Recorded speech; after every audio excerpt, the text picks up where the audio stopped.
felt this way about anyone. I mean, there's so many things about her, but if I had to pick a few, she's got dumps like a truck. Thighs like what? And not just some of the time. All night long. I think I wanna see. I know I wanna see. That thong.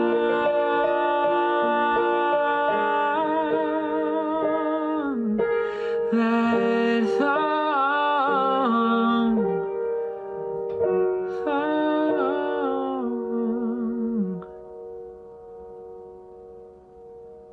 That thong.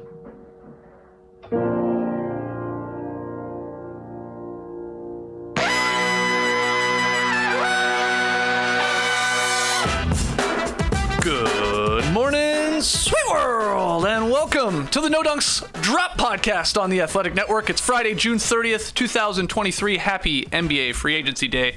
I'm J.E. Skeets here in the Classic Factory, and alongside me, as always, Tass Millis. Podcast listeners, this is for you.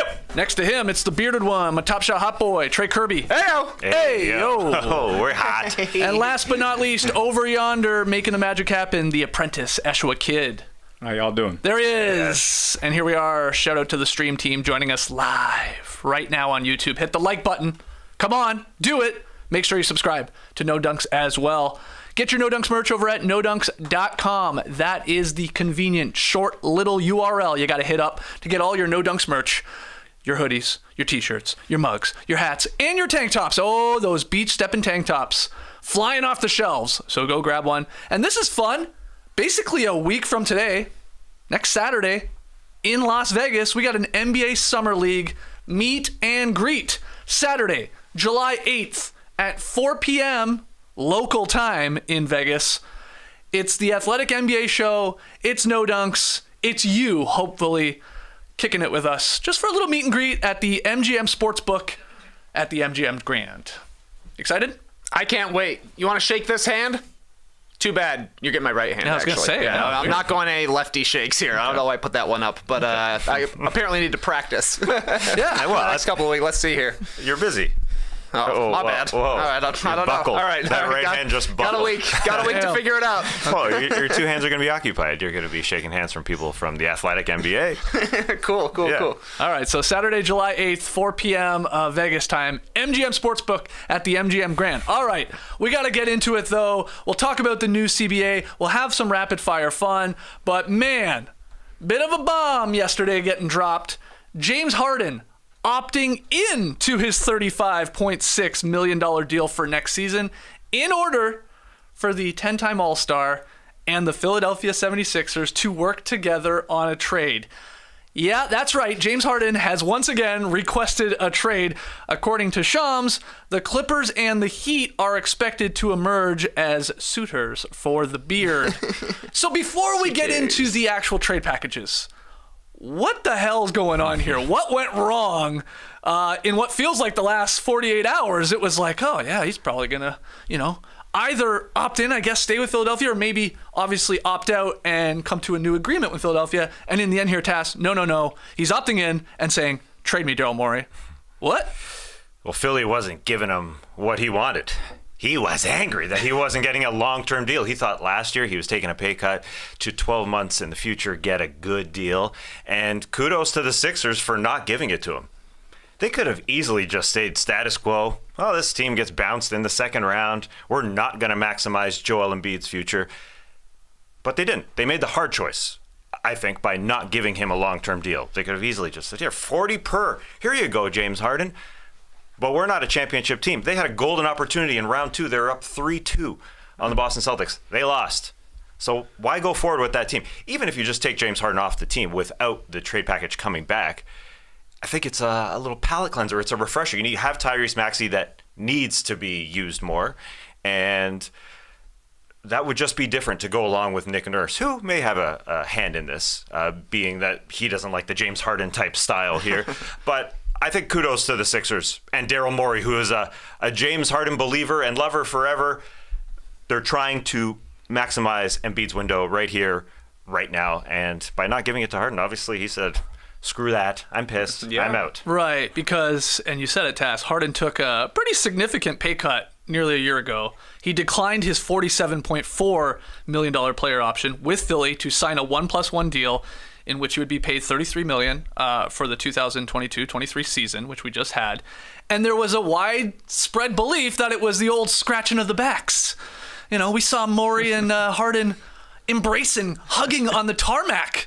But it was Daryl Morey sticking a knife into the back of James Harden because, a knife, not a scratch. Hey, I did you a favor, and Harden, I assume, believing he would get a big deal here or whatever, long-term deal, and yeah, Morey is deciding, no, not so fast. And Sam Amick has a great report up on The Athletic, sort of breaking down, at least from Sam's reporting of, James Harden being quite upset that he is not getting what he feels probably is fair value. Yeah, they're saying, hey, we're going to pay you like current James Harden, not Houston James Harden. Sure. And that did not set well with LA James Harden. I don't know who he's going to end up being right now, but it seemed weird all in the run-up to this that Harden was so closely tied to Houston, right? Everybody's thinking, he's just doing this for leverage. He's trying to get the biggest deal he can out of Philadelphia. Then that kind of went quiet, and it started turning into Fred VanVleet as the guy going to Houston. The leverage disappeared. The leverage wasn't there for Harden. There's not a market out there right now. He's in his mid-30s. He's going into the last year of his contract, which is a big contract now. So the cap space teams didn't really make sense for Harden if he wasn't going to go back to Houston. Like, the Spurs aren't going to drop a $40 million deal on Harden to have him be their veteran presence next to Victor Wembanyama. Did not make sense at all. Couldn't find a space with a cap team, so he's got to opt in, take the $36 million, and now he can be traded to a bunch more places. So a smart move from Harden to kind of open up the rest of the field, I think, for him. And it could be worse for Philadelphia because now Harden likely gone, and at least they're getting something back. He could have just opted out, signed anywhere, and they lose him for nothing. So at least they'll get something back here. Could have been worse. An interesting part from the Amick story, again, up on theathletic.com/no-dunks. Your final day, actually, to take advantage of that $1 a month deal for 12 months. Sources say, this is Sam Amick, sources say Morey insisted that he was choosing not to discuss free agency before it was permitted by league rules, in large part because of the price that the Sixers paid for doing so previously. They got in trouble, remember, with P.J. Tucker, House Jr., losing, ultimately, a pick. Now, people are calling bullshit on this. So, like, what? Suddenly Daryl Morey's, like, following the rules like he gives a damn? Derek Bodner says he just thinks he's not buying this whole, like, Morey was afraid of tampering penalties and stuff like that, or that even Harden wanted out because there's this lack of communication and Morey's just gone dark and wouldn't talk about it. He thinks what happened here is exactly what you said, Trey. It's like Harden lost leverage because Houston was no longer interested in making an offer. The offer he wants just isn't there. He's frustrated that Morey won't bid against himself and give him the contract that he thinks he deserves. And that's why we're now at this point saying, hey, trade me. This is his third trade request. James Harden. On 3 different teams. Ain't nobody better at requesting trades. It made me flash back instantly to the light blue Houston Rockets jerseys that we last saw James Harden playing in. So will we see the magical shrinking Harden once again? He puts on a new uniform for a new team, looks like a different guy. But yeah, this is just a little definitely surprising considering that it's Harden and it's Morey. It seemed like the wink-wink deal was in place, but Morey is making the smart moves for Philadelphia right now, saying, look, man, you're not the same guy. You're not the MVP candidate you were once upon a time. It's going to be hard to find somebody better than James Harden for Philadelphia going forward, but it makes sense to not be tied to him for the next 4 seasons. Yeah, and the Rockets are making the right move by not giving him a 3 or 4 year max or something close to that. And the question I want the answer to, that we'll probably never get the answer to, how interested were the Rockets in the first place? Or was this James Harden's people just throwing it out there to create that leverage, to create a bidding war that nobody is bidding against? And I want to know what the Sixers are or were willing to give Harden as well. Was it another year and on an extension, 2 more years Right. at 25 per or whatever. But yeah, you can't find somebody as good as Harden, but they will change their style of play. They will be a different team because Harden is so ball dominant. It's going to be really, really interesting to see Maxey step into a new role, unless they get another number one, which is the juicy part. What happens with these trades? So who could trade for Harden? Who wants to trade for Harden? Who will? I mean, again, I said the Clippers, the Heat, those are the 2 teams, I guess, as the front runners, according to Shams. Feels like the Clippers, this idea of Harden opting in and forcing his way to LA, to the Clips, it was gaining this weird, little bit of momentum. You were hearing some whispers over the last couple days. What are they trading? What do the Sixers want back? How long will Daryl Morey, just drag this out? Look what he did with Ben Simmons. It was 9 months. He's like, okay, I don't care. We don't like the deals we're getting right now. We'll just wait on it. Now, it's a little different because that was Simmons under a 4-year contract. Harden here is an expiring deal for a team. I can't imagine you're going to get a ton in return, but what are the Clippers offering? What do you got? It's interesting to think about how long this is going to take because, like you're saying, when it was Ben Simmons, Morey just said, I'll wait as long as possible. And it ended up working out for him, hilariously enough, getting James Harden. It's a little bit different here because the CBA kicks in at midnight, and there are different trade matching rules with regards to how much salary they can bring back. So Philadelphia probably wants to get it done in the next 14 hours here, if they really can. And, despite the fact that Daryl Morey is not paying up for James Harden, I assume they still like each other. It feels like they're going to be working together, and it feels like the Clippers is the spot for Harden. It's James Harden's hometown, Los Angeles. We know that the Clippers have been in the market for a point guard for the past couple of seasons. They had the great Reggie Jackson shooting year. They brought in Eric Gordon at the end of last season. They just want somebody who can distribute to Paul George and Kawhi when they're both playing out there. And that's something that's actually interesting for the Clippers with James Harden. That guy plays. That guy's going to be on the court. You can't say that about their other 2 superstars. Right. So I don't know if they like the stability there. I'm sure if it's Philadelphia trading to the Clippers, their ideal trade would be getting back Paul George and Norm Powell for Harden and Tobias Harris. Right. But if you're the Clippers, there ain't no way they're going to do it. Most likely, Terrence Mann, Norm Powell, and a couple of picks coming back to Philadelphia, and then maybe Morey does something there or just tries to roll with those couple of guys. But it's going to be weird to see the market for Harden. There's one place everybody knows he wants to go, LA. And there aren't a lot of good players out there who you're going to trade for a guy that could be a rental. What do you think, Tess, about the Clippers package? What would it look like? I think Norm Powell would probably be the biggest name, along with picks coming back to Philly. The problem with Norman Powell is he's under contract for 3 years. Right? I don't know if Philly would want that in return. Why not? He's a scorer. Sure. He can make things happen. He's won a championship with Nick Nurse before. You'd be the number 6, the 6th man, I assume, on that team. It may not look all that sexy, but maybe the makeup of the team is just a little bit better with Norm Powell and supporting parts. They have a lot of supporting parts that they could deal to Philly, so they could have a lot of players fit with Joel Embiid. There's a 3-team deal that's got a little juice to it. It's just because of the names, but the Blazers, Clippers, and Sixers, and throwing Damian Lillard into that mix, going to Philadelphia with Harden going to the Clippers, and basically the Sixers and the Blazers just throwing Sixers and Clippers just throwing picks at the Blazers, essentially them getting younger. That ain't that bad. I heard the Athletic NBA show throw that out there. This kind of fits to me, but that would be a monster of a deal to make happen. But yeah, Dame willing to take every single shot that Harden wasn't at times with the Philadelphia 76ers. Harden on the Clippers, it makes a heck of a lot of sense. A guy who isn't injured, a guy who does play, is an innings eater for sure. And a point guard, yeah. With Westbrook is unlikely to come back, I'd say. Yeah, the long line of guys that they've just had there to try and feed everybody else.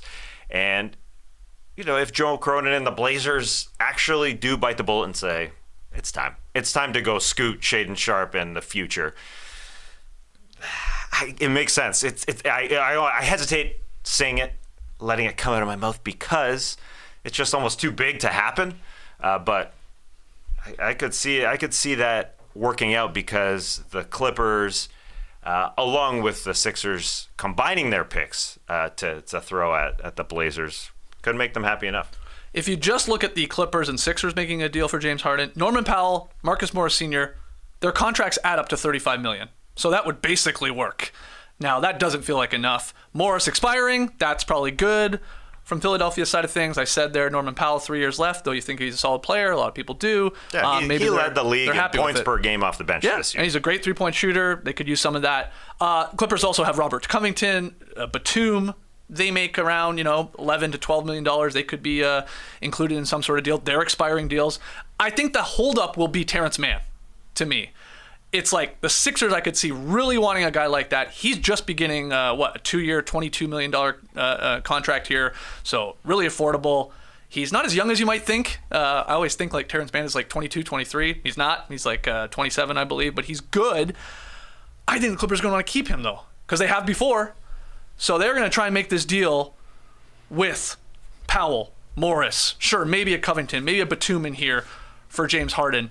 And then whatever picks they have, I think they have a couple future picks. Maybe there's a pick swap. We're talking down the line here. But is that enough? Like, is Morey going to take something like that? Or is Morey just going to do what he always does and say, no, I don't care? Daryl Morey is one of these people, I'm convinced, that, like, loves bad comedy, loves, like, awkward situations.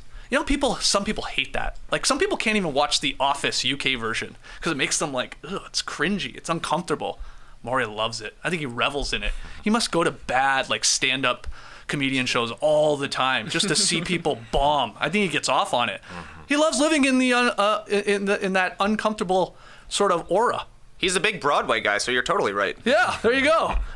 So I think I don't think he'll take that. Maybe if Mann's included, maybe. That's not great return for James Harden. But then again, he's an expiring deal. There is that whole part. Whoever trades for him, he might be gone. It might be a rental. Well, yeah, of course. With James Harden, everything maybe not with the Clippers. Philadelphia didn't think he was going to be a rental. Right.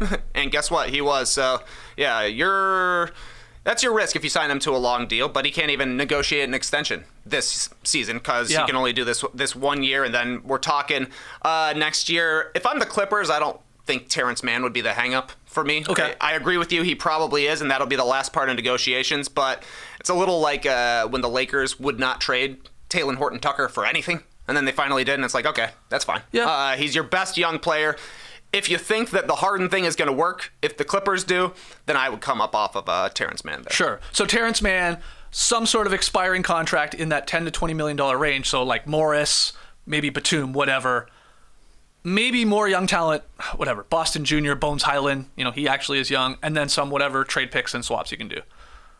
How do you feel about that, Tess, for the Sixers? I'm asking for Norm Powell because he's been part of a championship team, and then you're just hoping that the chemistry is good. And you're hoping that Tyrese Maxey takes a big step. All those parts that you're saying there. Yes, Batum's going to chip in. You can probably let George Niang go. Those guys will contribute, but you need top end talent, and the top end talent is Tyrese Maxey being better, Norm Powell contributing. He honestly was a key part to that Clippers team, even in the postseason when they got waxed. And I'm not taking that Damian Lillard trade off the table either in a 3-team deal. There definitely could be a 3-team deal. I mean, why wouldn't you? Could see the Wizards popping their head in here and like getting involved somehow, moving DeLon Wright or Monte Morris getting involved, taking on salary. I could see that. But you're swinging for the fences there with Dame being involved in this too. That guy doesn't want to be traded.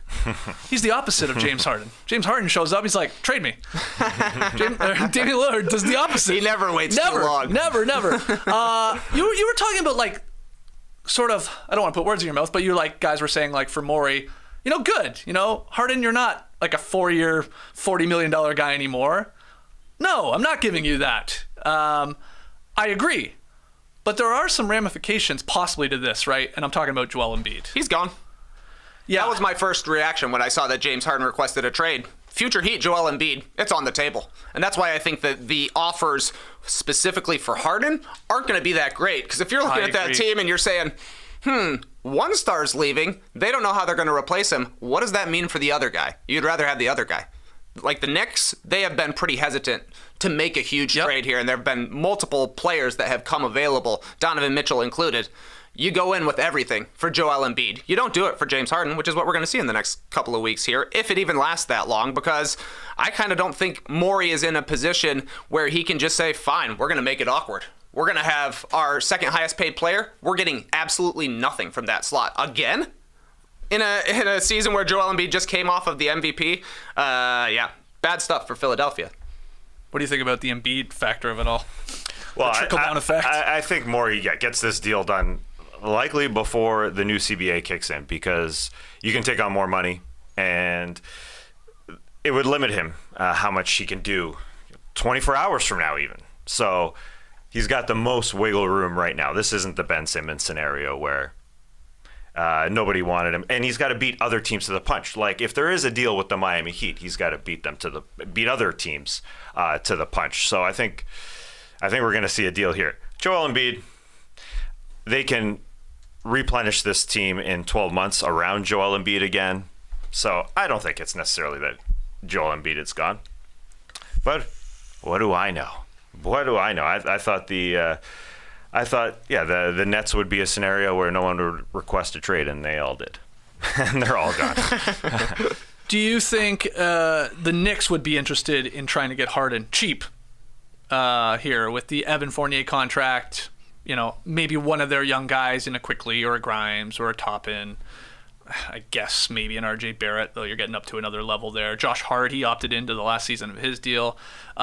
You don't think so, Trey? You think the Knicks are doing the wise thing here of, like, I guess waiting for Joel Embiid or at least one of those big names to then have all the ammo to put together an enticing trade package? Yeah, I think that Embiid would be the goal for the Knicks, but the Knicks are in a position where they've got some young guys who have some reputation around the league, like a Quickly or Grimes, maybe even a Barrett, like you're saying. They've also got extra picks from Dallas, from Detroit, that if they're able to get Harden for cheap, and you're not going through everything that you've acquired in the past couple of seasons, then yeah, maybe they make that move, but it wouldn't be surprising to me if they just keep their powder dry and wait for the next guy. Yeah, they should.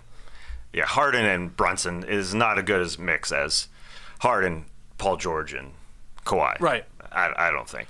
But you think Daryl Morey is absolutely calling every team, last night, today, and saying, what's your best Harden package you can put together? Yeah. I mean, again, he is a good player still. This guy led the league in assists. He's 21-10. He plays a ton. He had big moments in the playoffs. He had his classic stinkers in the playoffs, of course. But he is solid. He's still an all-star level guy. And he's an expiring deal. Like, there are teams, I think, there could be a surprise team here. With the way Morey will call every team, and someone will be like, sure, we'll take a 1-year stab at this as long as we're not giving up, like, the future for him. Why not? I think there will be a squad. Because even if it goes, I guess, poorly or whatever, like, it's expiring. You don't need to re-sign him. You're not going to be doing an extension, like you said. You can't. So that's what Morey's doing here, today.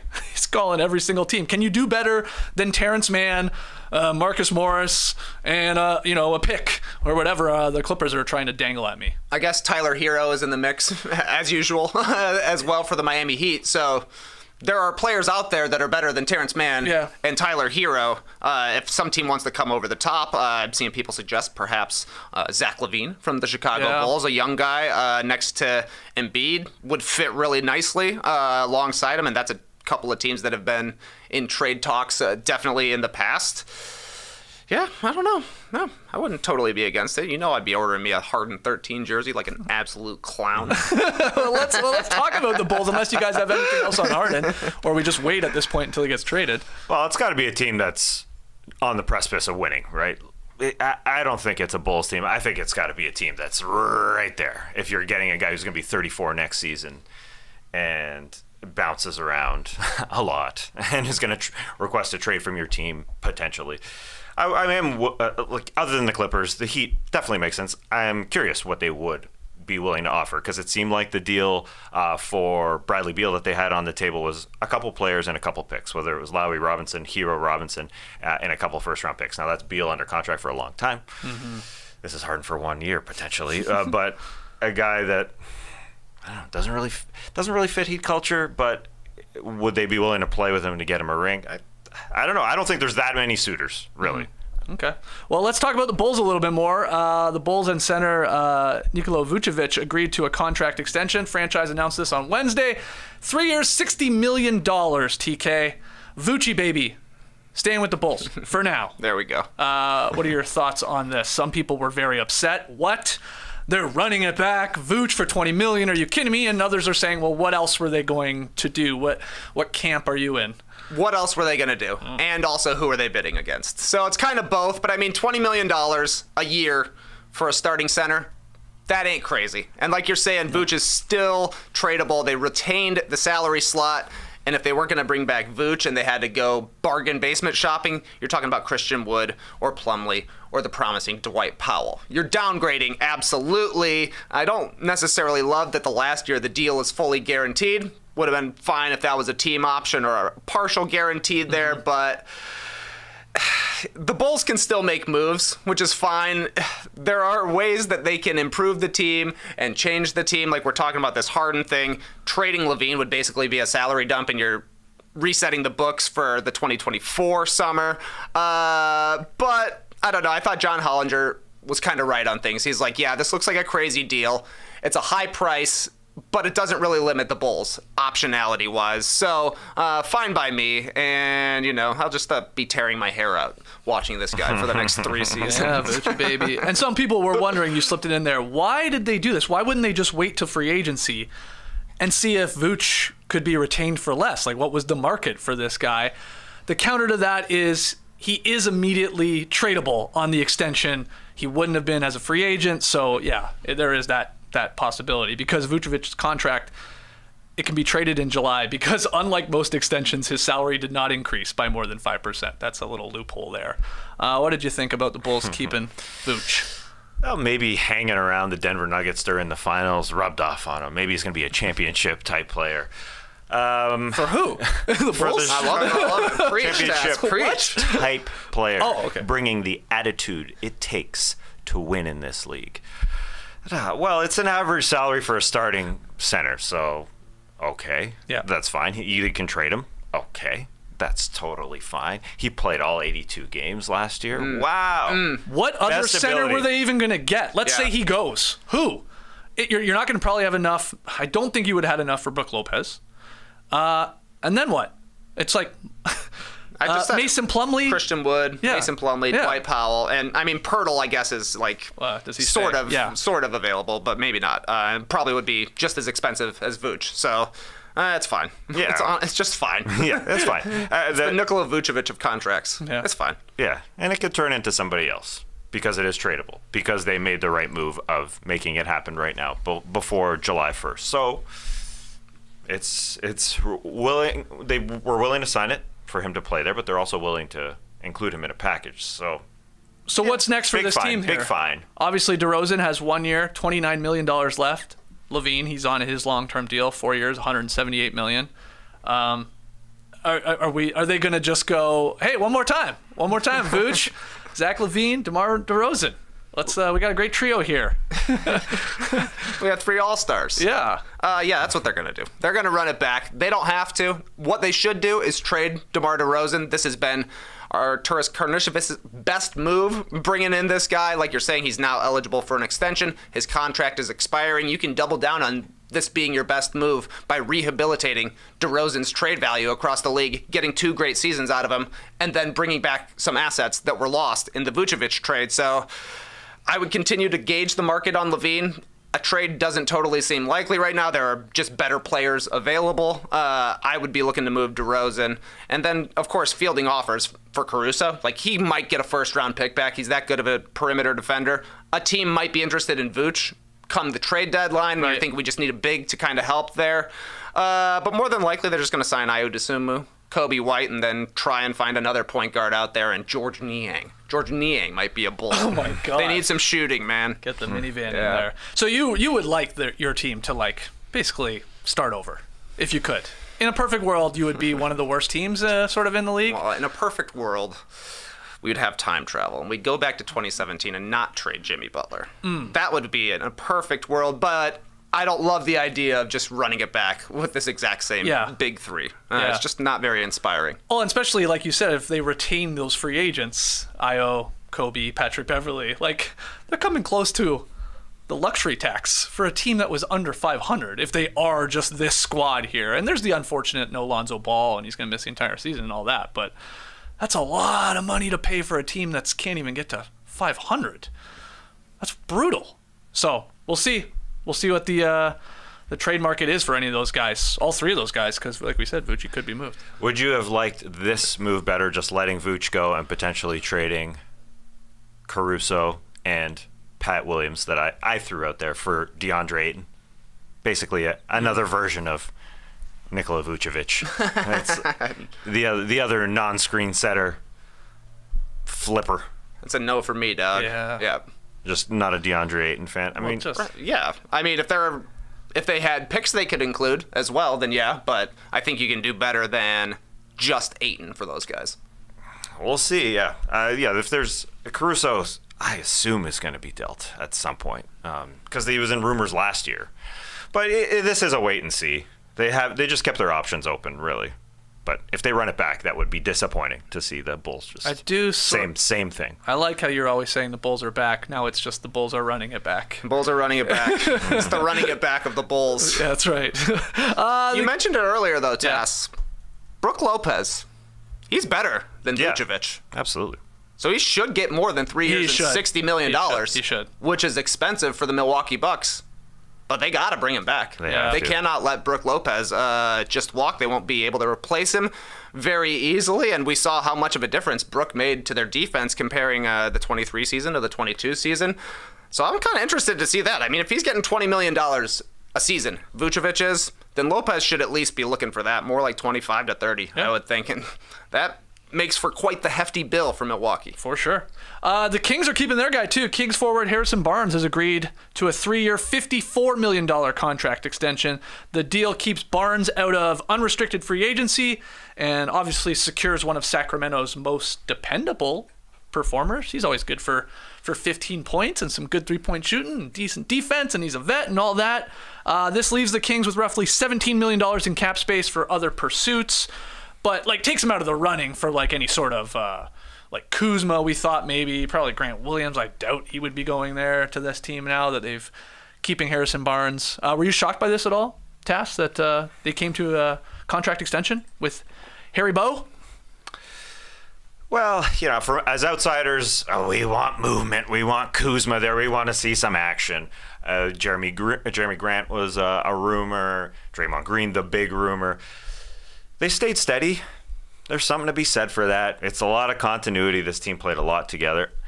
Not mad at it whatsoever. Nobody gets mad at Harrison Barnes. Nobody. Draymond does. He got mad at Harry. Yeah, Bow? He's very mad that Harrison Barnes didn't invite him to his wedding. Really? Yes. He invited all the other Warriors. Why not Draymond? Holy cow. Can't trust him, man. Make a scene. Flip a table. Punch somebody.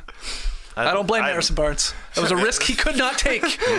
Not on his big day. On his wife's big day. That's right. Did you see Draymond Green yesterday? He can't even drink. Did you see him at the golf? He tried chugging a beer. Yeah, he watched it. So he's not going to cause problems at a wedding. He loves love. That's a great backstory. Very interesting. I guess they can't bring Draymond Green into the Sacramento Kings now. They're done. Him or me. What do the Kings do on top of this? I don't think. Listen, I'm not mad at them for not overpaying for Kyle Kuzma. That may have not been a good fit. I ain't mad at that. Yeah. Again, you look at the Nuggets and you say, we hope to be that one day. Let's keep the thing flowing here that we got. I don't think it takes them out of the running of another big man. They traded away Rashawn Holmes. Grant Williams could be a guy that they get. They still do have room. They didn't use it all. And so I think there's potential there that they signed Grant Williams to a double-digit mil deal, and the Celtics say now we can't match that because he is a restricted free agent. So I think that's the type of guy that they go for. Does that really boost their defense? I don't know. Not all that much, I guess, but I think it's something. Well, like I said, $17 million in cap space. That could be bringing Trey Lyles back into the fold. It could be renegotiating and extending Sabonis and his deal. It could be, like you said, I guess someone like Grant Williams. There's a lot of rumor they should just throw the bag at Bruce Brown, try and steal him from the Denver Nuggets, and he could sort of fit in. He could slot into every team we've talked about.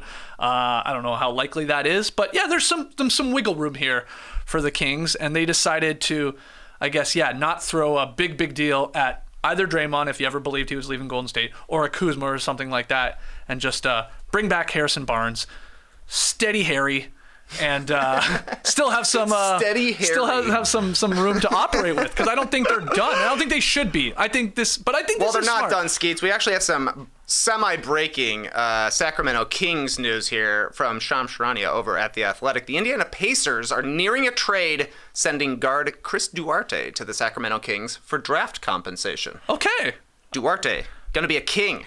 All right. Well, hey, look. I always say you got a chance to bring a Canadian onto the roster. You do. So I guess they still have Trey Lyles right now, technically. Duarte, all right. You're the biggest Chris Duarte fan I know. Oh, huge. Absolutely huge. Man, he had a poop year. Take a flyer on him. He didn't do anything. No, he's done nothing. Bad year last year. Yeah, take a flyer on him. His rookie year was definitely decent. Decent for sure. Okay, so the Kings are doing a little other things here. Kings things. I'm with you. They need another big guy. Alex Len ain't going to cut it as the big off the bench, but it's just a little uninspiring. The Kings made their draft day move with Rashawn Holmes and sending him and the 24 pick to Dallas. It looked like they were going to do something spicy, but instead they're just playing the continuity game, which is probably smart. Look what the Denver Nuggets did. They just kept their team together for years and years, and eventually it paid off in the long run. So I kind of think they will renegotiate and extend Sabonis. The guy just made all NBA. Looks like a great pairing next to Fox. Lyles was a solid small ball big as well, and they can sign him. And then they brought back Harrison Barnes, who, if anybody's interested, still could be traded. Otherwise, just a steady Harry kind of guy. That's right. The other big news from the last couple days, the Rockets are preparing, I think this was from Mark Stein, the Rockets are preparing a 2-year, $85 million max offer to Fred VanVleet. My goodness, Tass, your thoughts? A lot of money for FVV. I love this move. I think it's really, really smart. It's a lot of money, but they have to pay somebody these next 2 years. Mm-hmm. They have so many young guys on rookie contracts. They have to pay somebody. Why not an adult in the room that people respect? Fred VanVleet will come in there and help out guys on the floor. They have so many young guys. I was astonished looking up and down this roster and thinking about it. They need a guy who's won a championship, who has a lot of respect, ball in his hands to look at and to help out, because not only is it Jalen Green and Jabari Smith and Alperen Şengün, but now Amen Thompson, Kevin Porter Jr., Cam Whitmore. There are so many young Tari Eason. There's so many young guys. I think they're looking at other players as well, but I think you need a point guard, and I think this is the best. You look at all the options. Harden was not a good option for this team. Kyrie Irving, not a good option for this team. This is the best option, and they're only going to pay him for 2 years. So it makes sense from both sides. Number one, you got to pay somebody these next 2 years until those contracts expire, have to be renegotiated and extended. Why not Fred VanVleet? I think it's perfect. And you don't have to pay him in year 3, year 4, where he might not be as good physically. And for Fred, he's kind of betting on himself in 2 years. So I think it's a great deal. I think it makes so much sense not to handcuff themselves in year 3 and year 4 and get this dude who I think will be a real just guy that they look at. And I don't know if they give him the big locker that James Harden used to have. It's ridiculous how they configured that locker room. My man Kelly Eco reminded me. You remember those Dwight Howard and James Harden days in Houston? They made 2 huge lockers, like double lockers, for Harden and Dwight Howard. Harden got the supreme locker, and that's now Kevin Porter Jr.'s locker. Oh wow! So I don't know if they. I don't know. Yeah, that hasn't worked out. He got there earlier than some of the other guys. Yeah, he beat them. But Fred's going to help a guy like Kevin Porter Jr., who was 19-5-5 last year, and he's actually has a really long contract there. Now, is he going to want to go to the bench and play off the bench? I don't know, but his numbers were pretty good, and they need an adult. I think this is the best option. I think it's a really good. Tess really good Mellis talking about VanVleet to the Rockets like it's a done deal. Yeah, you don't see him come back to the Raptors if it's going to be this type of money here. They're not going to do that. I don't think. What do you think, TK? I think this is a smart way for the Rockets to kind of game the system here. They've got so much cap space, and they have to spend it basically up to the floor, so why not make it too expensive for the Raptors to want to match or even give VanVleet a third year or something along those lines. Like Taz says, this makes so much sense for Houston because as soon as VanVleet's big deal is off the books, $42.5 million, whatever it may be, he'll only be 32, at which point you could give him a longer deal on a shorter amount of money or a smaller amount of money if you wanted, or just say, thanks for your service. Thank you for teaching our young guys how to play. They're ready to play, and they're all getting expensive now as well. Yeah. So I think this is pretty smart. Yeah, the Rockets and Udoka, there's no doubt that they want to bring in, especially at the guard position, some vets, some guys that have won in this league before, know how to win, they're professionals. So they can just be like, obviously follow these guys, look at these guys, get some guidance from these guys. I'm talking about their young guys, but also like, remember, this was a team like these young guys had to play, and there was no threat to ever them not to play because, well, who was going to play? So like Porter and Jalen Green, I think that maybe stunted their growth a little bit. This will have, if they do sign, VanVleet, if they do bring in Dylan Brooks, or maybe it's Brook Lopez at center position, I feel like it'll be VanVleet and probably Brooks.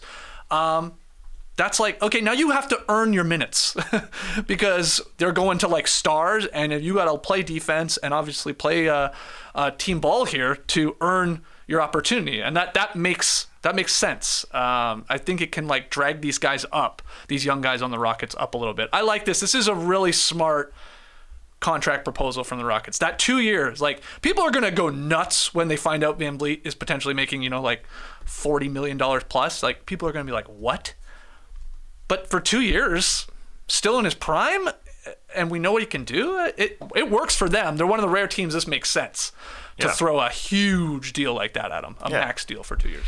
He's a free agent at the right time with the CBA new looming. TV money kicking in too. Wouldn't it be around there?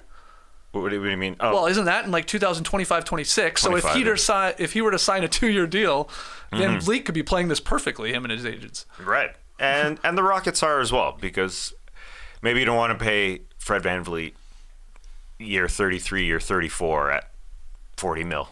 No. This is, and it just works out perfectly for him in terms of timing because the Rockets have to spend. They can't really pay anybody else next year on their roster. They're all still on their rookie deals, so it's 2 years. You got to pay somebody. Now, are they going to screw it up and pay somebody else a lot of money and go, way over the cap or something by extending an offer to somebody in the long term? Maybe. Like a Kuzma or something. Yeah, exactly. Right. We'll see. But so far, this report makes it smart. Dylan Brooks would be the next guy. It makes sense, I think, because it's not a ton of money. And then Brook Lopez, I think those are the top 3 guys that are on their desired players list. But they're not getting all 3 of those guys if VanVleet's getting $40+ million, are they? Probably not. I don't think they've got like 60 to spend, I think, right? Yeah, maybe a little bit more. 60 under the cap.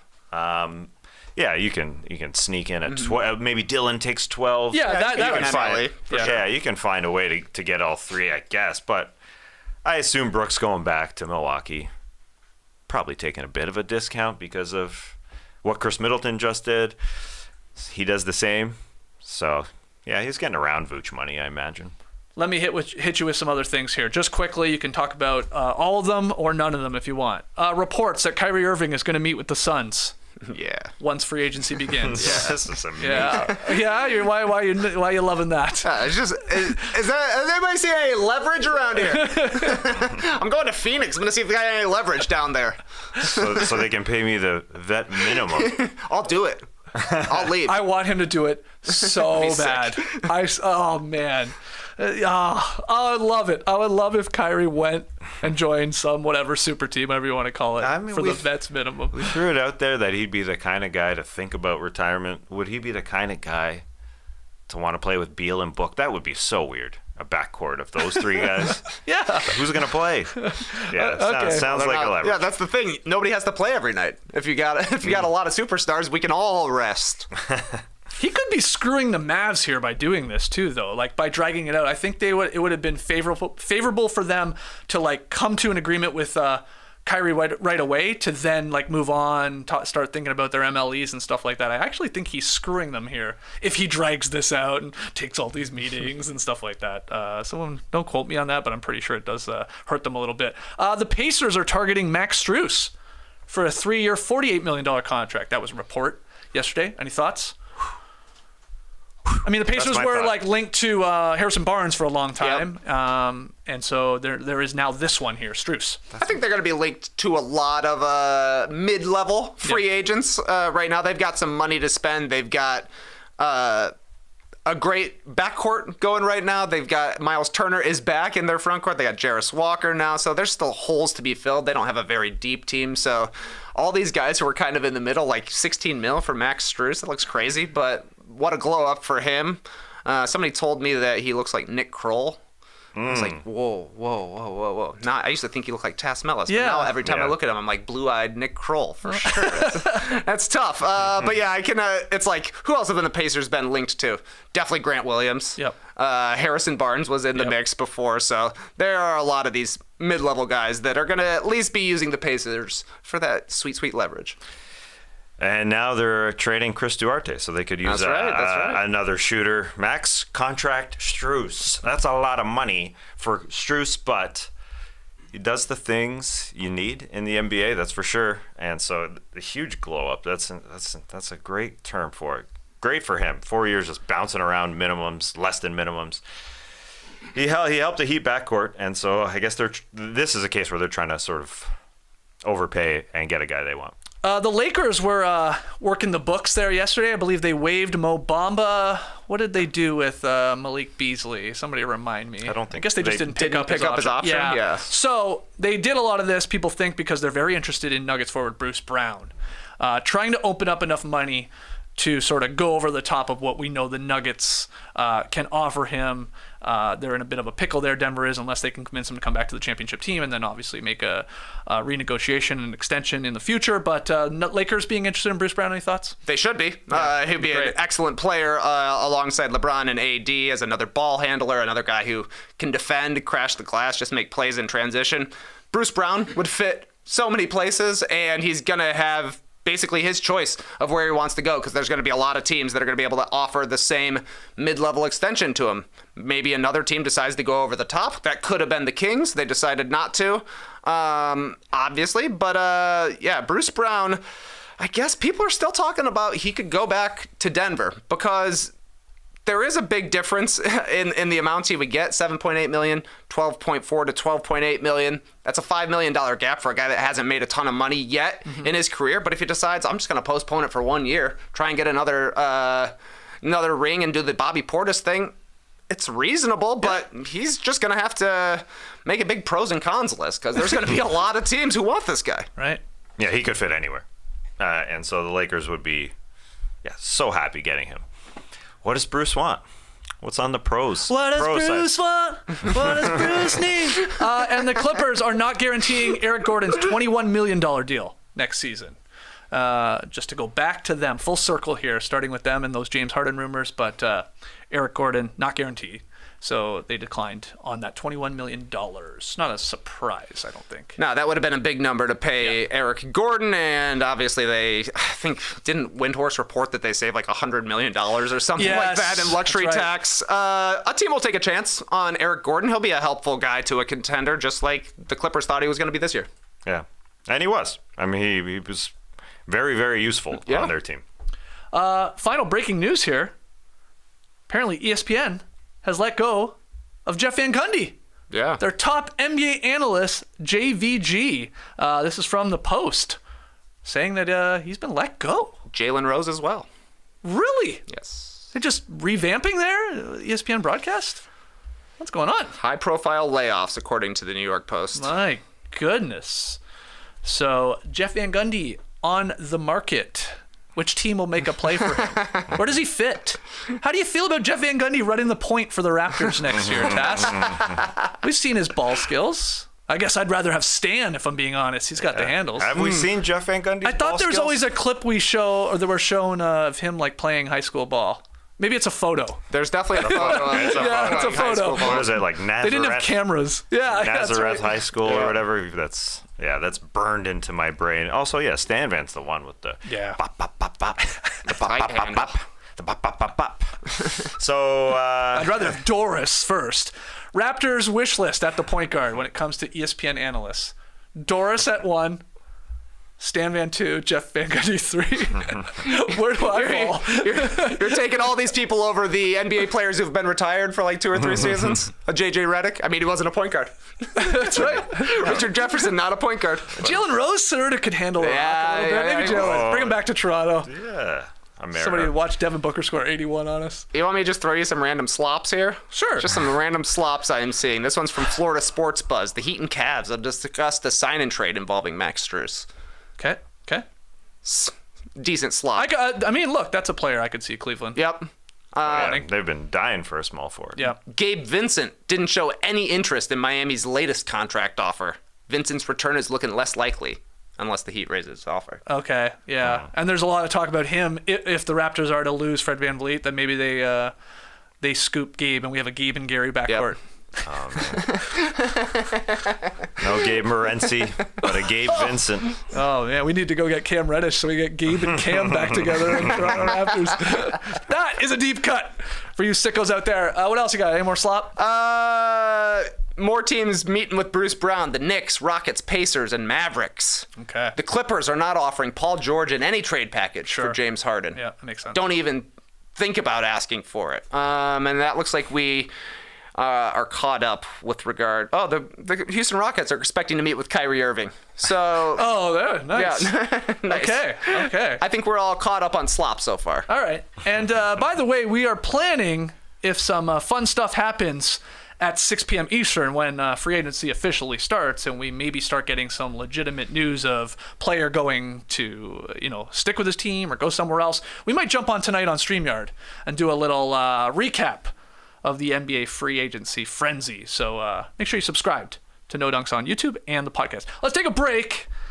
And when we come back, we'll talk a little bit about the CBA and have some rapid fire fun. Don't go anywhere. So I was at a party on Saturday. Someone asked me about my Bombas socks. And I had them on. And then unfortunately, we got interrupted, so our conversation ended. But I saw that same person the next day, and we continued that Bombas conversation.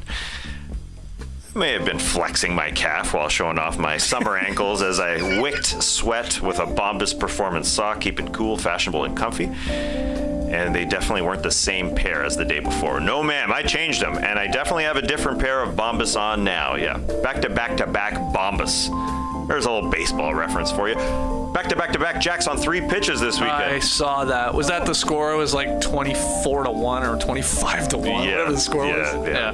They bombed away. Anyway, this is what I told that person. Bombas' no-show socks are made with breathable yarns for a barely there feel, plus silicone grips and a contoured design to prevent slipping down or sliding around. Okay, I probably said it a little less eloquently than that. Actually, I saw the word yarns. I almost said yams because the R and the N are almost connected here on my Word doc. I got bad eyes here.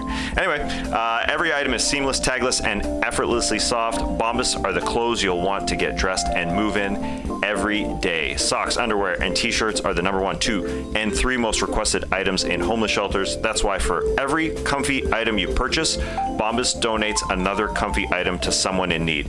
Bombas is one product I received for free, #blessed, but I have bought them on my own dime. You can do the same by going to bombas.com/nodunks and use code NODUNKS for 20% off your first purchase. That's bombas.com/nodunks and use code NODUNKS at checkout. Bombas.com/nodunks, code NODUNKS. All right, still here in the Classic Factory. If you're joining us live on YouTube, hit that like button. Make sure you subscribe.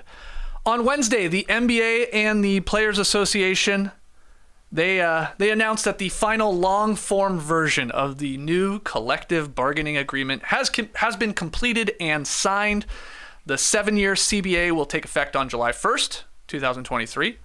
That's tomorrow, and run through the 2029-30 season. There is a mutual opt-out option for both sides after the 28-29 season. So we're looking at like 6 years of labor peace. Guaranteed, baby. And there are a few things to unpack here. We're not going to try and bore you, but this second apron is worth talking about. The first apron, by the way, it's going to be around $7 million above the luxury tax level. But that second apron, that's the headliner. I've never heard those two words said together more than the last week. Oh, man. Second apron. Second apron. Yes, chef. Yes, chef. Corner. Yes, chef. I was chanting CBA, CBA every time somebody mentioned a second apron. Second apron. So, the second apron. I want you to remember, the league pushed for an upper spending limit, basically a hard cap. But they didn't get one. So this is sort of the compromise, this second apron. The soft hard cap, as some call it. It's going to be set at $17.5 million above the luxury tax level for this upcoming season. It will increase at the same rate of growth as the cap in the ensuing seasons. In the 2023-24, that cap is projected to come in at roughly $136 million and the luxury tax level at $165 million. So then you can do the math when you get to the second apron there. So the penalties, that's all everybody cares about. Well, what does this mean? What if my team hits this second apron? What the hell happens? Do we lose our team? Are we relegated? They dissolve a team. No, they don't. Here are a couple of the penalties. And shout out to Mike Vorkanoff at The Athletic, who had an awesome article on this, breaking it all down. I took a lot from it because I'm a nerd. And there are levels to nerdom when it comes to the CBA. I'm probably right in the middle. I'm not a Danny LaRue. I'm not a Johnny Hall. I'm not a, who else? Obviously a Nate Duncan. Even a Mike Vorkanoff, who really knows his stuff on this. I'm in the middle. Where do you guys fall when it comes to CBA nerdom? Nerddom? Yeah, that's what I'm trying to say. Nerdom. Not as Nerd much him as if you. you got him. Not as much as you. Okay, good. That's why I'm here, then. That's why you're here. Okay, so the penalties for teams that go past the second apron, they can be severe. Any team that crosses the threshold will lose access to the taxpayer mid-level exception. So this clause, let's put it into context. This clause would have prevented the 2022 signings of Gallinari to the Celtics, to Dante DiVincenzo to the Warriors, to Joe Ingles to the Bucks. So again, this is where you'll lose that taxpayer mid-level exception if you hit that second apron. These teams, they can't take in more salary in a trade than they are sending out. Previously, they could take back 125% of their outgoing salaries. You guys talked about this when we were talking about the timing of all these deals here as we hit this new CBA. These teams can't trade first-round picks 7 years out anymore. This is the infamous frozen pick. If you hit the second apron, 7 years into the future, you're not going to be able to trade those picks. I mean, you can get them back, and I'm not going to bore you with all of that, but it is quite a penalty when you think about it, especially the way these deals are put together now. And we're like, okay, we'll give you 3 picks and swaps in the future. Well, that would be taken away in theory, way down the line. These teams can't trade cash in any deal. Okay, that could be a bit of a knock for squads. It prevents them from being able to buy second-round picks, really, on draft night. That's when you see a lot of cash sort of deals for second-rounders. You wouldn't be able to do that. These teams can't sign buyout players during the season. Okay, that would have prevented the 2023 buyout signings of Russell Westbrook with the Clips, Dragic with the Bucks, Terrence Ross with the Suns, Justin Holiday with the Mavericks. Again, these are teams that would have hypothetically been, over the second apron. They wouldn't be able to get buyout guys like that. Yeah, I remember teams were pretty heated a couple seasons back that the Warriors and Clippers were basically signing every good buyout guy because they don't care. They're like, we'll spend the money. Just let us get these guys, which, as you're saying, it's hilarious to hear all of these things that are going to be disallowed by the CBA, and none of them made a difference to the season at all. It's oh man, what if you can't get Dante DiVincenzo? Oh, what are you going to do? But it has an effect. Right. And then there's a lot more in the new CBA about underspending and the penalties that come along with that. So you do have to hit a certain floor. 2-way contracts, you can have up to 3 of those now. Used to be 2. There's luxury tax implications. There's tampering fines for agents. Players, this is good. Players will no longer be prohibited from using marijuana. That's in the new CBA. We've been working our way to that. So it will be interesting to see how this new second apron impacts spending and roster building over these next couple of years. And how many of these teams will be in this second apron luxury tax hell? Yeah, on average, it was about 3 teams that would be at that that mirage of a line in the past. But this last year, it was a bunch of teams. It was a lot more. It would have been 9. Eight or nine. Yeah. But prior to that, it was about 3, according to our man Vorkunov. That's right. Yeah, the players getting something in these pages and pages and pages. The biggest thing, I think, is they're able to invest in basketball teams. Yeah, there is that. Yeah, that's cool.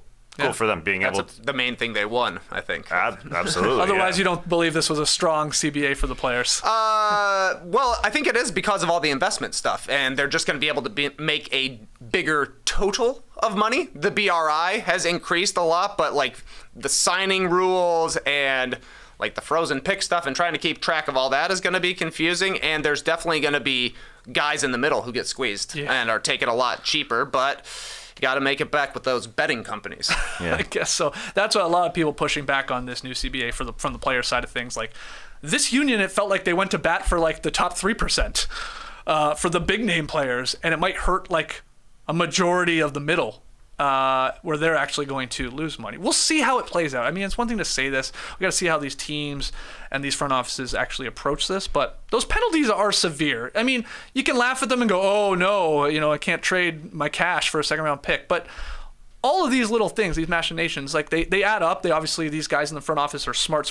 They'll figure this out too. But if you are way over and they're just trying to say, hey, Warriors, hey, Ishbia, maybe with the Suns, like, yeah, you guys have all the money in the world and you're light years ahead and all that, but we want a more even playing field. That's what's like I guess that's the idea of what's going to work here. We'll see how it plays out. It's about parity. Yeah. That's the idea. Yeah, I think the players won in that they can invest in themselves, essentially, get more of what they are producing, investing in teams. The investing in gambling companies, which is an interesting part. You can invest in a gambling company, only 1% of that company if it takes NBA bets, but up to 50% if it doesn't take NBA bets. But as far as hurting the middle class, I think the rule of the bottom half of teams having to pay 90% of the salary cap at the beginning of the season versus what used to be the rule, which was at the end of the season, where you just kind of you figure it out at the end. That helps the paychecks, I think, in October, November, December, January, February of middle class players. But yeah, TBD. One question that I have is, will teams be more and more hesitant to give the super max or like the biggest max deal they can to like a Bradley Beal? Right? When you're looking at the second apron, do you want to be paying the 40% of your salary cap to a guy who's in the top 20 in the NBA, or is that going to be finally reserved for like the top of the top, because you're really putting yourself behind the 8 ball if you're spending that much of your money on one guy who may or may not lift you all the way to where you want to be? So they could be squeezing the superstars, but not the super duper stars as well. We'll see. Other things in the CBA that are sort of fun to talk about. A lot of this we knew already, but award voting. It is official. Players must appear in at least 65 games to be eligible for awards, so MVP, All-NBA, and stuff like that. This is fun. The 3 All-NBA and 2 All-Defensive teams will be positionless, rather than the traditional voting of the 2 guards, 2 forwards, and a center. We are going to have some hilarious All-Defensive teams here, I think, in theory. We're going to have all big guys. Yeah, it's going to be like 7 centers and maybe 2 wings and, I don't know, maybe a guard sneaks in there. Do you have any thoughts on that, going away from having the 2 guards, 2 forwards, and a center for those All-NBA and All-Defensive temes? I think it's good. Yeah. I think it will prove out to be the most important defensive players are going to show through in those 10 guys. Yeah, it'll probably be at least 60% bigs, maybe 70%, like 7 out of 10. Yeah. And this has an impact on some of these guys' contracts, obviously, when you start talking about like Supermax, extensions. Yeah, they didn't change that, did they? No. But, so the point being like, okay, now I got to be one of the 15 best players in the league, as voted on from the media, to make All-NBA, and not one of the top 6 forwards in the league, right? We'll see what impact that has. And where will there be more of? Will there be just more guards? Will there be more forwards? Centers, I guess, possibly. Unlikely, but fascinating. Hey, Jokic, Embiid probably on the first team this year. Right. And then the final part I wanted to talk about, this in-season tournament. It begins this coming season, very, very likely. It's going to feature all 30 teams. It's going to take place on specific days during the first 2 months of the regular season. How do you read that? So that means whatever, Tuesdays and Thursdays are in-season tournament games. I assume they're just going to pick calendar days, and like those will be the big nights for the in-season tournament sickos out there, right? Yeah. Right? I'm thinking. I was watching the Commissioner's Cup yesterday. Sure. Atlanta Dream versus Washington Mystics, of course. So I wonder if it's literally, I wonder if it's like Tuesdays and Thursdays, or if it's specifically like June 29th. That's a Silver Cup day. Okay, yeah. All of these games go towards it. It'll be something along those lines, where the only thing different is the graphic on the floor. You're like, oh, this one counts different. Right. It starts with a group stage. Okay. Again, all 30 teams are in this, so there's a group stage, and then it's decided, obviously by record, down to 8 teams that advance to the knockout round. The semifinal and final games are going to be at neutral sites. A lot of people think it will be Vegas, but we don't know where yet. Players on all 8 of the final teams will be compensated financially. Players on the championship squad receive $500,000 each. Runners-up get $200,000 each. Semifinalists earn $100,000. Quarterfinalists earn $50K. So you want to make the knockout if you want more money. Yeah. And then obviously you want to win the championship if you want $500,000 each. We'll see how this goes. I mean, look, I'm for this start of the season to make some games have a little bit more juice for us as content makers. I mean, I don't know why we would be upset by this. We'll just see whether or not the players care at all. And like all those games will count to the regular season schedule except for the final game. So 2 teams will have played 83 games at the end of the year. But cool. I don't even know what they'll do with the stats of that game. Will the stats of the game count to like regular season stats, Those or is will it be one of mystery these stats, weird I think, as well. things? Yeah, I don't know. It takes 20 minutes to actually find it on Basketball Reference. Ooh. John Schumann will be yelling at people. It's on NBA.com. That's right. So now the NBA can turn its attention to the next major financial milestone, and that is, as I slipped in earlier, Tass, the next national media rights deal. Because the league's current TV deal with Disney and Turner is set to expire at the end of the 2024-25 season, so it is coming up. The league is aiming to triple its media rights fee from $2.6 billion in the current deal to upwards of $7 to $8 billion annually. Yeah, that's right. Mm-hmm. So we'll see. I wonder if these layoffs have anything to do with all of this. What'd you say during the break? 20 people? On-air personalities? According to the New York Post, ESPN letting off 20 on-air NBA personalities. On-air personalities, I should say. Yeah, but. And according to a new report from the New York Post as well, NBC interested in making a run at NBA television rights once again. Basketball. So we could have that back in our lives. Yep. John Tesh. And there's other streamers out there as well, right? Like Amazon got in the NFL game this past season. So it's going to be competitive. We're going to get to the point where like a sixth man is making $35 million, and every sixth man is making $35 million. If the rights package is going up by 3, and we're like talking about Vučević as a starting center, we're like, oh yeah, $20 million. That's just what you pay these days. The numbers are going to look crazy in 4 or 5 years. Yeah, they're already starting to get there for sure with some of the max guys. Just think Juwan Howard, man. First guy to make $100 million. Now his son is going to come into the league. Everybody's like, he got drafted 11. He's going to be making as much as his dad did, like signing his biggest contract just like that. That's weird. You said all these new streamers and stuff like that. Do you think we could put together a competitive package to maybe get one game? One game. Bulls Raptors. I think we should present it. Where we could stream. Got to write up a document here, put together a pitch deck. Yeah. We get one game. No Dunks always gets the Bulls Raptors. Just one of them, not the series. We just get to pick one of them. Let's try. A couple million. Yep. Probably. I think it makes sense from both our perspective and from the NBA perspective. I agree. Right? You see those numbers flying in for the play-in tournament game while we were watching? Hundreds of people watching along with us. But engaged. I wonder how splintered it gets. We're not going to get to a level where Joe Schmoes like us are owning a game. But, yeah, Amazon has to get in. Apple with their MLS attempts here and being successful. How deep do we go? Very, very interesting. And just because we were talking about on-air personalities, we should say congratulations to the GOAT, Ernie Johnson, being inducted into the Sports Broadcasting Hall of Fame. I was more surprised he wasn't already Yeah, in. that was surprising. I was like, what? What are you waiting for? This guy's been doing the best television in sports for 30 years. Good job putting him in, and congrats. Good job to Ernie. All right, hopefully I didn't bore you with the CBA talk there. I don't think it was that bad, right? We learned some things. Learned some things. I saw that it's, the actual CBA 676 pages. Oh yeah, That's a big guy. My two favorite tidbits, both coming by Mike Vorkanoff.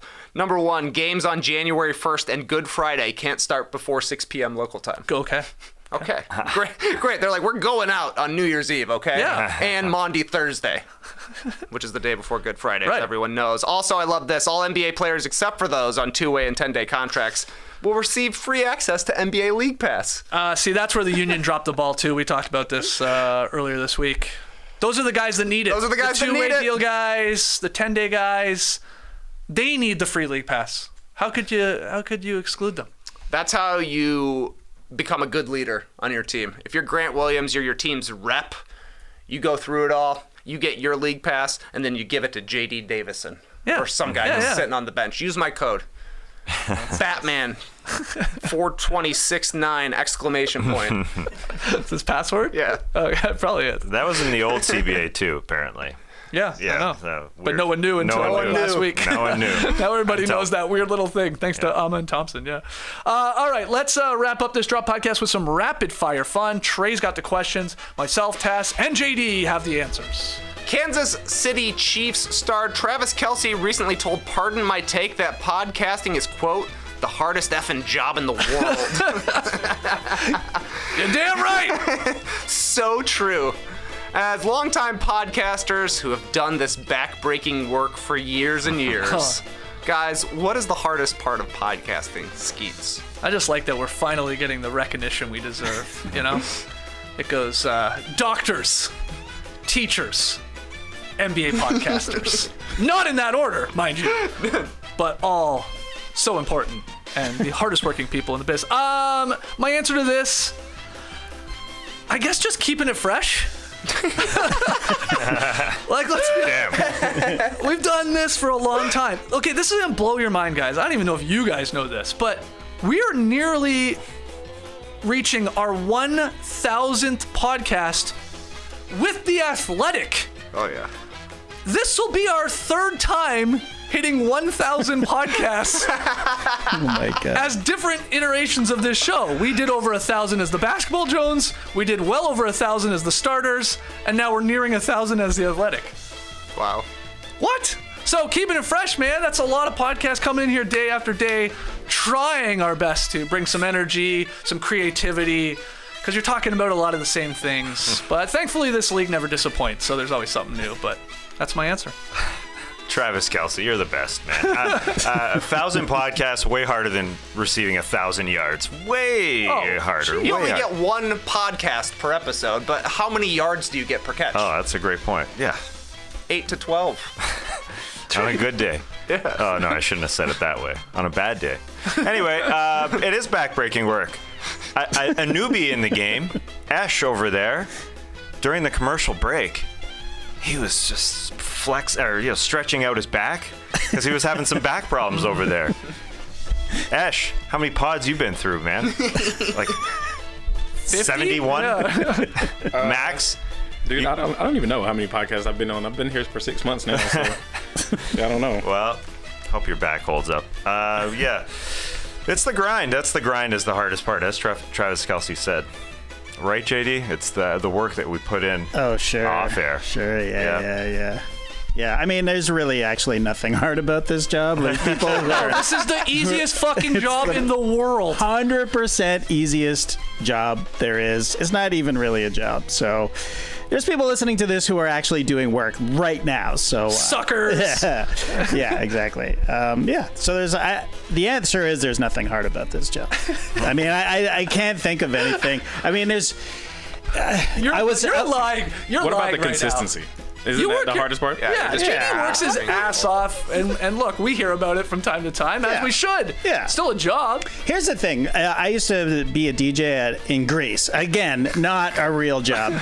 But, it was like I was working as a busboy in this disco, right? And I was like, what is the coolest job here? It's that guy way up there in the DJ booth. I want to be that guy. Right. And I just weaseled my way in there and convinced the boss that I'd be a good DJ when the DJ left. So I was a DJ. I'm like, this is awesome. This is cool. I just spin music all the time. But it was 7 days a week for 6 months straight. Ooh. And you're trapped behind the DJ booth. That was the hardest thing about that job, and that's kind of the hardest thing about this job, because it's not unlike a DJ booth back here. We're just fucking stuck back here. It's like, oh, Slack. Hey, you think we should do a show tomorrow? I'm like, God damn it, I was going to go to the pool. Okay, yeah, I guess we got to do a show. It's like, when is this season going to end? God damn it. This has been long. That's the thing. The NBA season just keeps getting longer and longer. When we started, it was, hey, you had a couple months that were really like, there was nothing happening. That's true. But DJ has become JD. Were you DJ JD? No. They called me Scooter back in the day. Oh, yeah. But, yeah. Scooter Henderson over Because there. you rode your scooter to work? Or? No, somebody stepped on my glasses one time, and then the boss went, and he just appeared with the lenses of the glasses, but these weird sort of frames that looked like Scooter from the Muppets, and then they just started calling me Scooter, and it just stuck. DJ Scooter on the ones and twos. Yeah. Nice. Oh, good answers. Hardest part for me is pit stains. Wow, that's a good call. Yeah, can't stop them, man. No, Cake on the antiperspirant, don't matter. relentless. It's also hot as shit in here. Yeah. Nerves, the high wire life of podcasting, the most recent thing you say could be your last. Oh, live wire. After a couple of years on the block, John Collins was finally traded away from the Hawks. It was long past time, but guys, what's something else that's overdue for an ending, Skeets? McDonald's celebrating Grimace's birthday. How fucking long is this going to go so on? true, man. Are you guys getting all these Twitter ads? No. Yes. I can't. Every third tweet is Grimace still celebrating his birthday. It was June 12th. I looked. I think he turned 52 or 53. Happy It's 52. birthday. It's okay. 52, yeah. See, you know. I know. Yeah. But we get it. You can't celebrate your birthday for 3 weeks on can't end. do it. I know you got the Grimace birthday meal and shake. I get it. I know you got a viral thing going on TikTok. You know, kids drinking this purple shake and pretending to die. Yeah. That's what it is. Yeah. Okay, cool. It's got a lot of plays, a lot of views, but Kids are funny. I'm over it, man. You get at most a weekend to celebrate your birthday. Really, one day. And also, it's not even a big milestone birthday, so you shouldn't even be celebrating it at all, Grimace. Yeah. Whatever the hell you are. What are you, a taste bud? So I'm done with it. I can't believe how many ads I see for this. These creepy ads where he's just staring at you. Oh, yeah, he's looking. Yeah. Have you tried the shake yet? No. Of course not. Why not?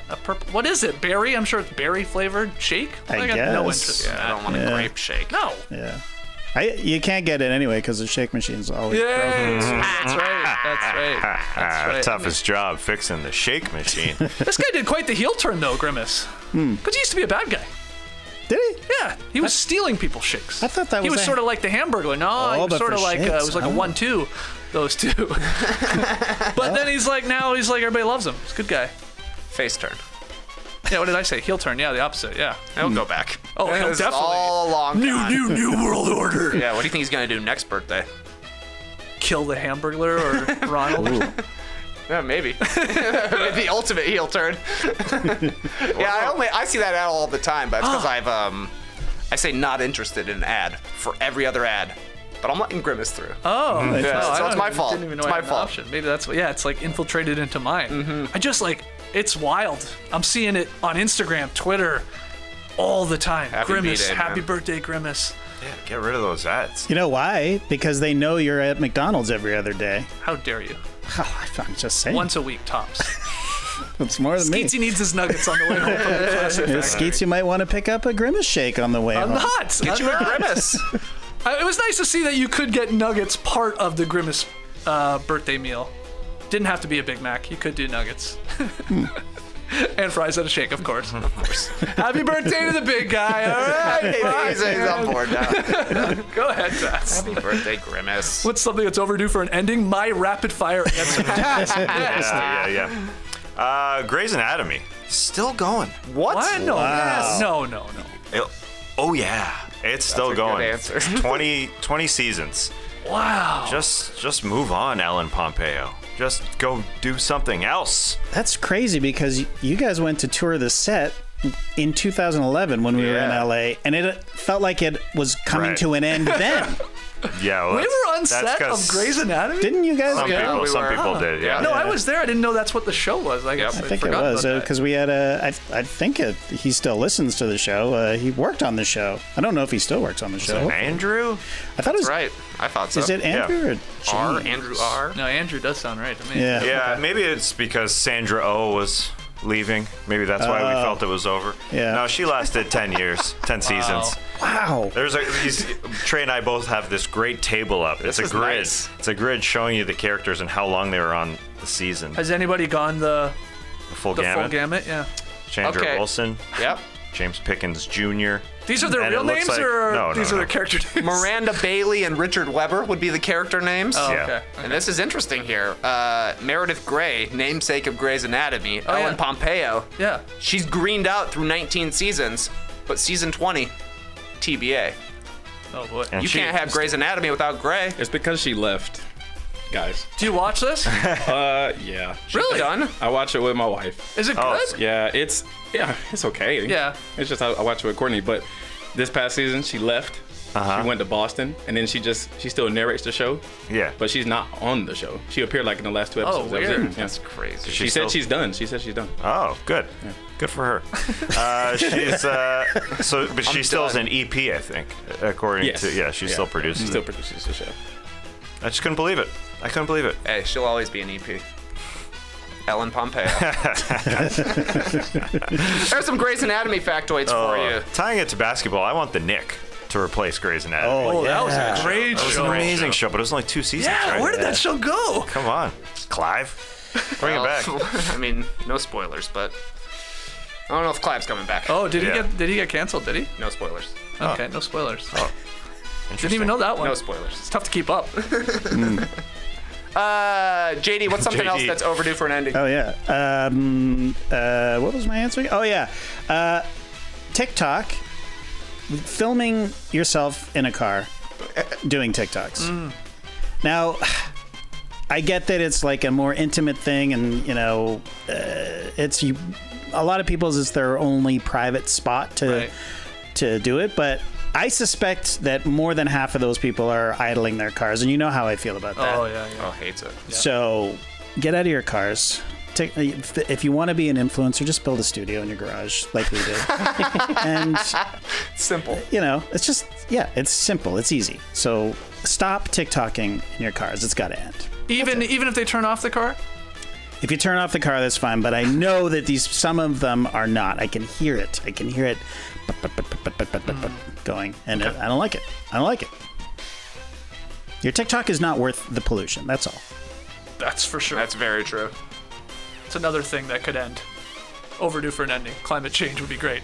Yeah. See if we can reverse it. We're overdue for that one. Yeah. Here's some more social media content. A DJ burned Damian Lillard by playing Will Smith's Miami and Whitney Houston's I Want to Dance with Somebody during an IG Live from Paris.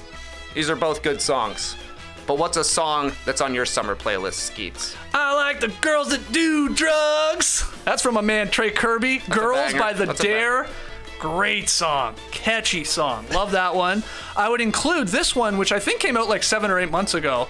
I just heard it like 2 days ago. There's a Frank Ocean Tamia mashup.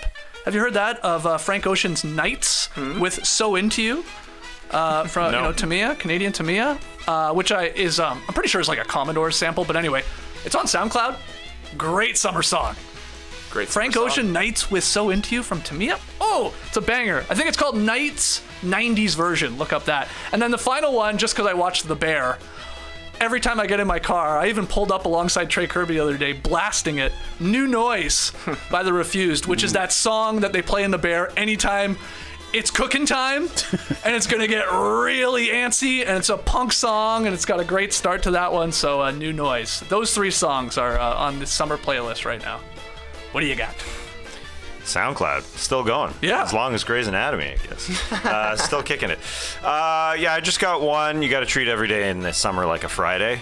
and it was actually in the sort of the meme world where it's that song. It's called Friday. It's Friday, yeah. Then Saturday, Sunday, yeah. It's Friday, yeah. Oh, yeah, okay. Then Saturday, Sunday, what? It was in the meme world where a guy was driving and his friend got out of the car and was dancing beside the car while the car moved. So it's that song. It gets annoying, but it's a fun one for a bit. Friday, yeah. Oh, we got a new Friday meme song. Yeah, cool. just kicks Rebecca Black's ass. Oh, what a legend. What a legend. JD, what's on your playlist? Hold on, his name's not JD for this question. Oh, right. I forgot. DJ Scoots over here. Scooter. What you spinning on the ones and twos? It's the same every year. Bananarama, Cruel Summer. Oh. It's so hot in this city, and I'm not going anywhere this city this summer except for Las Vegas, where it's even hotter. So it truly is a cruel, cruel summer. But I love that song. It's a dry heat in Vegas. Don't worry, JD. It's basically cold. It's basically cold. I love that line. Yeah, we're headed to Vegas on Wednesday for some Summer League fun. And my God, it's like saying I think it's like 110 or something like that right now. Woo! And it's hot here. Yeah, but it's even hotter there. Yep. That's Rapid Fire.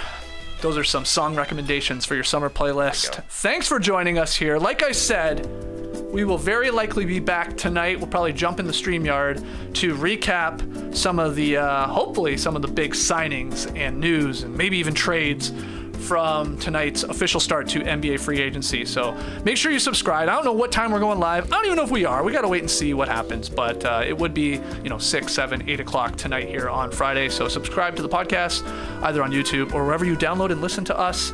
And we will have a Fast Friends for Fast 10 coming next week. You can lock that in. Maybe when we leave for Vegas, we'll post it on that day. So potentially Wednesday, new Fast Friends is coming to this feed. So you got a few days left to watch Fast 10. You can rent it on Apple at least for $19.99, or you can buy it for $24.99. You get to keep it forever. That's right. That's right. Lucky. So yeah, keep it locked on No Dunks today, and we will hopefully see you later. Until then, though, Clipper Bros. You heard it here first. Have a great time. Turn up. Love you guys. Awesome. Thanks for joining us, and remember, you can rent Fast Friends for $19.99, buy for $24.99. Smart. Very smart pricing system. Because if you want to watch that movie, you really want it, so you're going to pay $20, I think. I think it's smart to go that high. And then the $5 extra for the crazies, I think those are just two perfect price points. I rented it. Yeah. To watch it a second time. I was like, I don't want this. I will never watch this again. I can't believe I'm watching it a second time. But because podcasting is the hardest job in the world, I will commit myself to 2 hours and 21 minutes of me and Dom and the gang watching again. 221, what did it feel like? We're heroes. Felt like 258. Slow and I fast forwarded through a couple scenes. Yeah. Did not need to see Letty fight Cypher again, I will admit.